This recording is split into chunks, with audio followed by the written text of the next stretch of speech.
Good morning, everyone.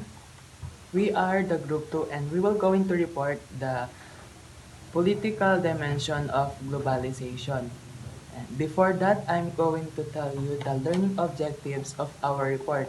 First one is understanding international relations, exploring how globalization affects diplomatic relations, sovereignty, and the role of nation-state in the globalized world.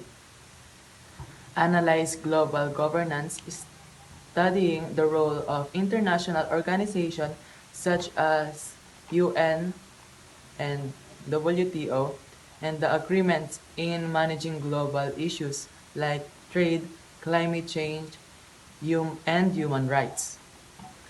Third one is examining the political economy, investigating how economic globalization impacts political system policies and the distribution of power among countries. Next is assessing political challenges, analyzing the implication of globalization on political stability, security, and the rise of transnational issues like terrorism, migration, and pandemics. The last one for the learning objectives is critically evaluating national and supranational politics, assessing the impact of globalization on domestic policies, sovereignty, and decision-making processes in both developed and developing countries. So, what is the political globalization? Based on the book of Stiger, it refers to the increasing interconnectedness and the interdependent of political system across the globe. This phenomenon has brought about significant challenges and opportunities for governance as well as the revolution of the traditional concept of state sovereignty. Other definition is it refers to the developed and growing influence of international organizations such as UN or WHO means governmental action take place at international level. There are other bodies of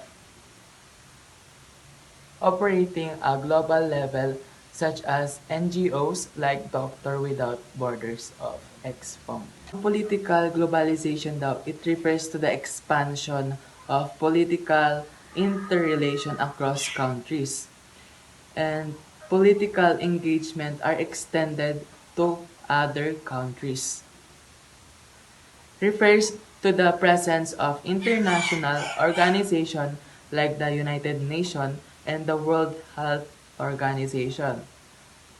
The United Nations and the World Health Organization are two international organizations that aims to develop peace in all countries, especially the United Nations. Sa pagsettle mismo ng Trigonal Court sa issue mismo ng China at Philippines sa West Philippine Sea is nako-consider din siya as a political globalization kasi na-engage dito yung about sa politics. And kapag naririnig natin yung political globalization, dapat laging naisip natin yung interrelationship ng iba't ibang countries when it comes to politics. And ang example nito sa Pilipinas is si President Bongbong Marcos is na-engage sa ibang countries. At dito, kumukuha siya o nakikipag-participate siya to develop din yung ating countries. Yun lang po. Thank you. Good day everyone, my name is Jenny Vanzuela from Group 2 and today I will discuss the demise of the nation state. But first, let's talk about what is nation state. The nation state is a system of organization defined by geography, politics, and culture. The nation is cultural identity that is shared by the people, and the state is the governing administration a nation state have a shared national identity, physical borders, and single government. But before we continue, let's talk about how globalization affect the nation state. Well, the rise of globalization has affected the role of nation state economically, politically, and culturally. Nation state must contend with changing population, trade flows, and cultural identities, which can create complex challenges as well as new opportunities.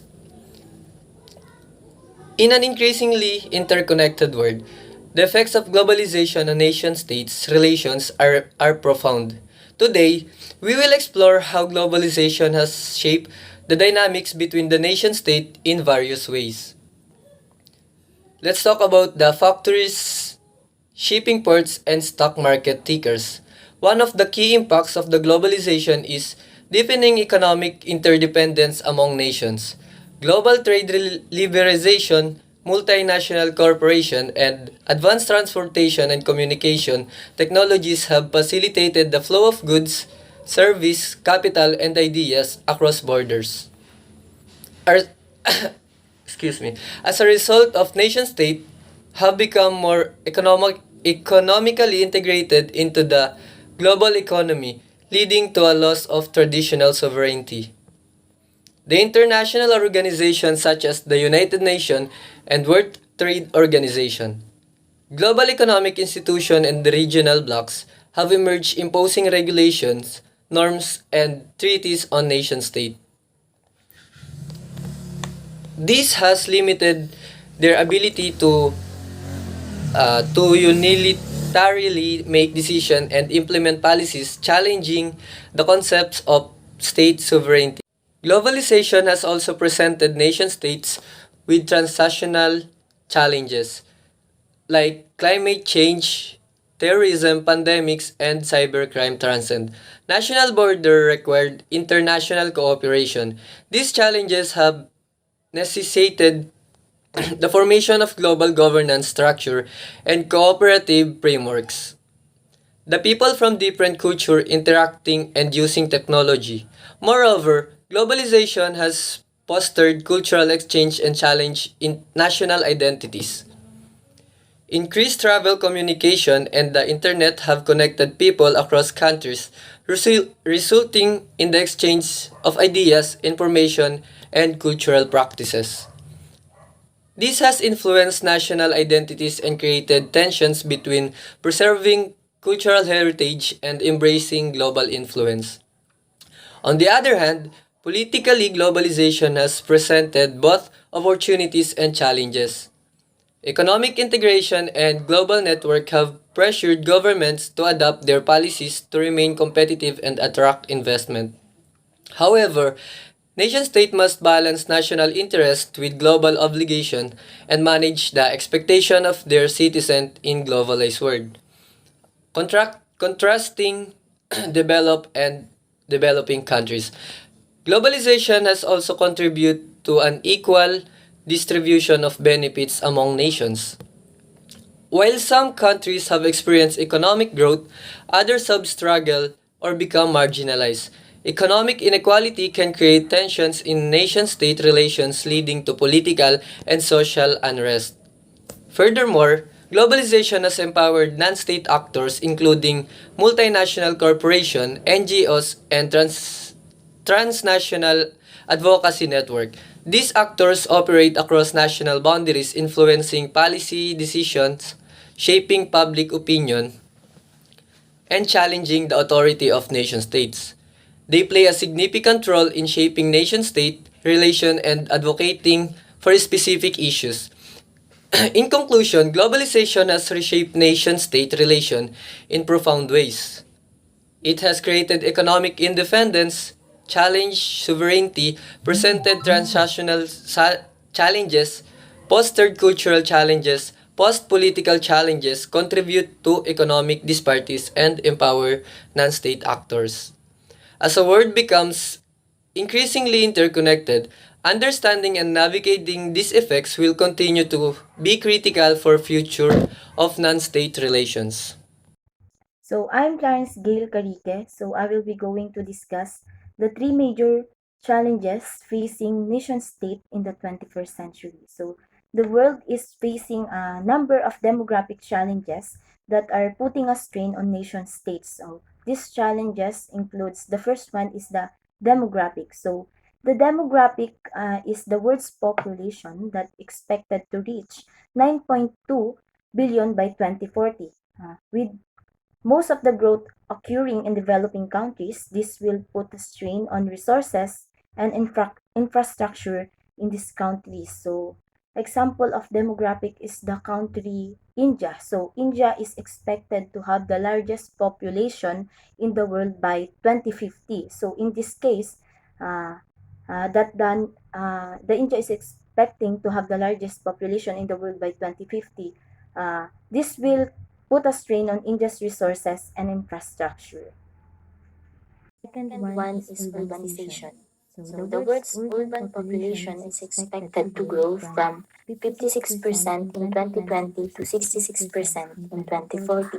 This will This will lead to lead to increased increased sprawl of sprawl of urban urban slums slums and put and a put a strain strain on on governance governance relations relations between between city city councils councils and and national national political political institutions. institutions. So, So, example example of of urbanization urbanization is is the the country country Nigeria. Nigeria. So So Nigeria Nigeria is is expected to expected be to be one of one the of the fastest fastest growing growing urban urban populations in populations the in the world. world. So So in in this this case, case, this this will will lead lead to to sprawl sprawl and and slums in slums in Nigerian Nigerian cities. cities. So the So the last last one is one is migration. migration.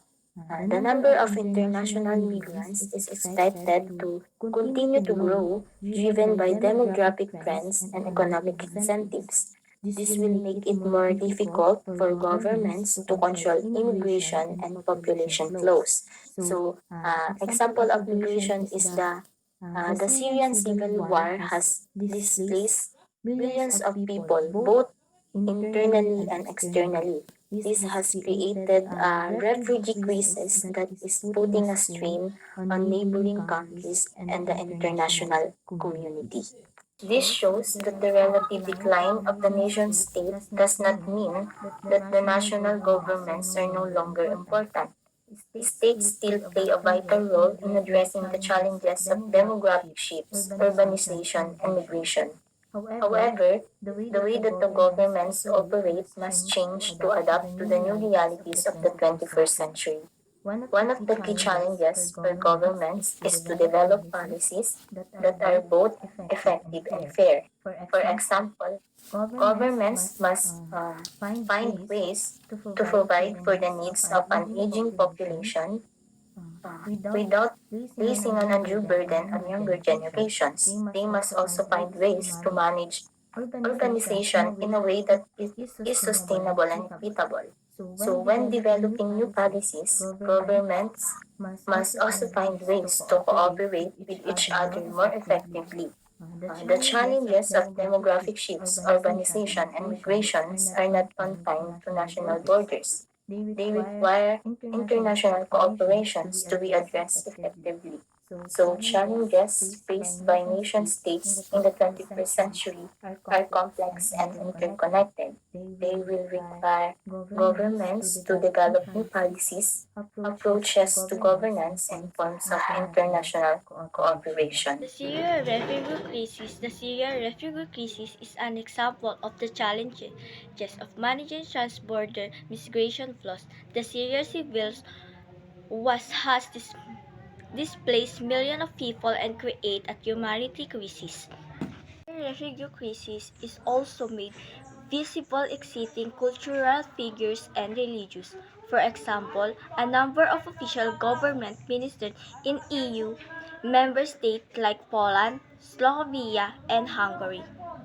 The refugee crisis highlighted the inadequacy of the EU's immigration system.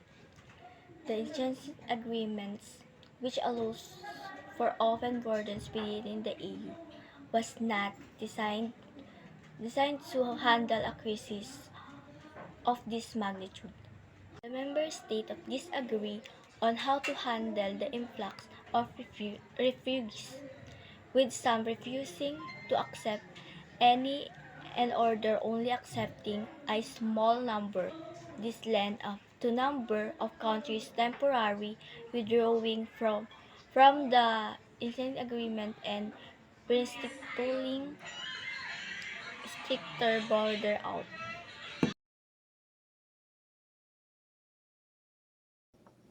Good day everyone, my name is Cherry Localdosa. I'm going to tackle about political globalization and global governance.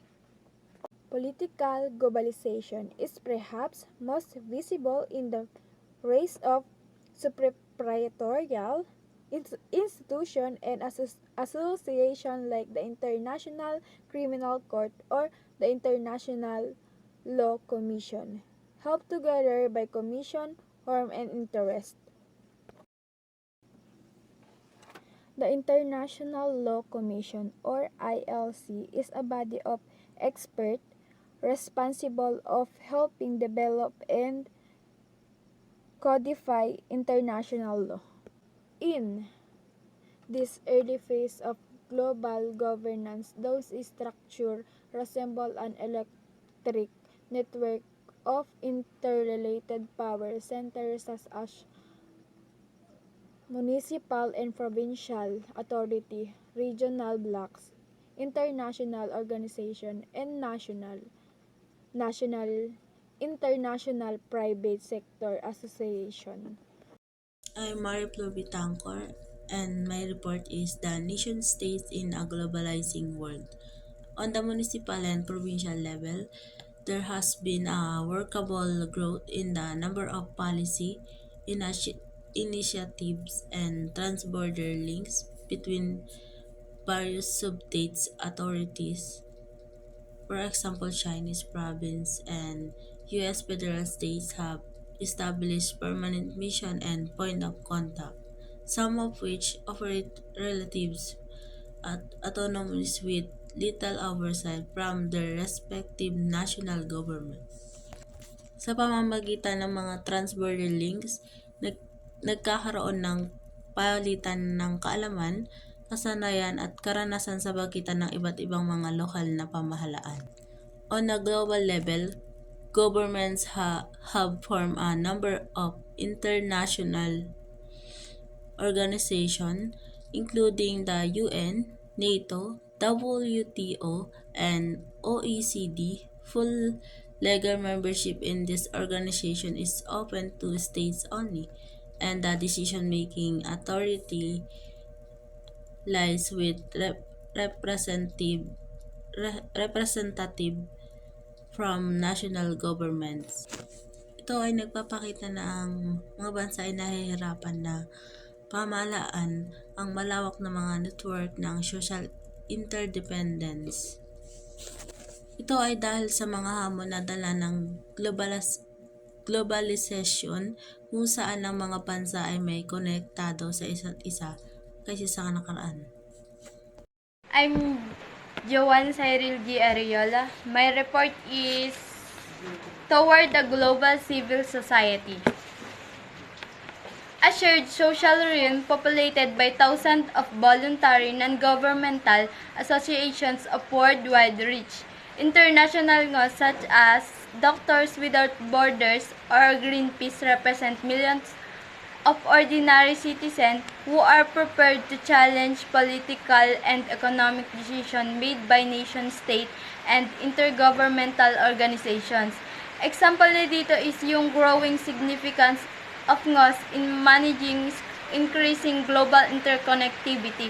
What's the role of medicine frontliners, Doctors Without Borders during dramatic outbreak of the Ebola virus disease in West Africa in 2010. So, ang sinasabi dito is, ito yung mga taong nagsaservice or tumutulong sa atin. Kagaya na lang ng mga frontliners or mga doktor. Sila yung nag-aasikaso sa atin sa panahon ng sakuna. Example na dito is yung pandemic, COVID-19 pandemic. Di ba mas priorities na mga frontliners tayo or yung mga taong need ng tulong? Siyempre, nung pandemic, mas kinakailangan natin ng mas maraming frontliner and mas mga facilities para sa mga pasyente. Mas sila kasi yung need no, that time. Siyempre, or bansa natin, mas need nila yon. sa panahon ng pandemic.